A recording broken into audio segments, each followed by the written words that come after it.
project management. And a project is a unique operation, and so it's intended to achieve a particular series of objectives. A project is not just a day-to-day activity, it's more specific than that. It's more unique than just what happens every day in the workplace. And then as a result, project management is just managing that kind of project. It's overseeing the operations to ensure that it's achieved and completed successfully in all of the given constraints. So it meets the budget and time constraints and things like that. So traditional project management consists of 5 different stages. You've got initiating, so starting off the project. You've got planning, which is thinking ahead, establishing that idea of what are the goals, what are the resources that we have to meet those goals, what are the deadlines and the budgets and things like that. Executing the project itself, performing and controlling, and then closing. So some examples of projects. You could be launching a new service, launching a unified data system, developing a new product, or having a marketing campaign. So these are the sorts of things that aren't just going to happen every day. They're far bigger than that. That's what makes them a project, and that's why project management is a whole field in itself.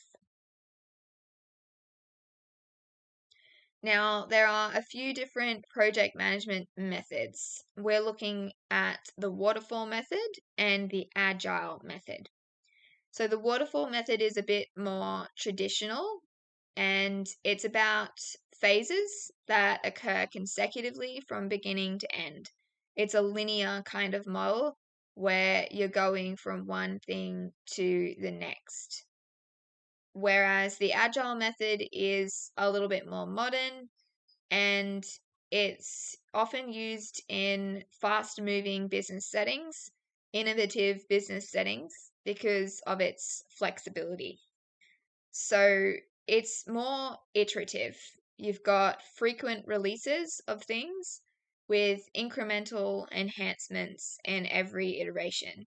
So instead of having one major release at the end of a linear kind of process like you would have in the waterfall method, you're releasing things incrementally, you're improving things as you go, instead of having that final thing at the end.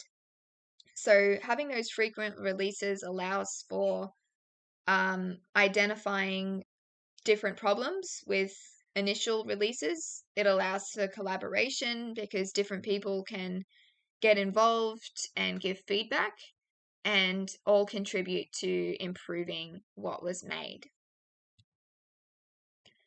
Now, Vistaprint is an example of a business that has used the Agile method. So originally, Vistaprint used the waterfall method for project management, but it found that teams were taking more than 60 days to transition from just the idea phase to product delivery. So that idea of linear, you're going from beginning to end, and it was taking a really long time. So they switched to the Agile method, and they introduced a bunch of different strategies within that. So collaborative boards, idea pipelines, daily stand-ups to share different ideas, that idea of collaboration. And as a result, it was able to optimize its business processes, and that reduced its lead time from 40 hours to 15 hours. So you can see how the Agile method can allow for collaboration, allow for saving time, and then also as a result, saving money too.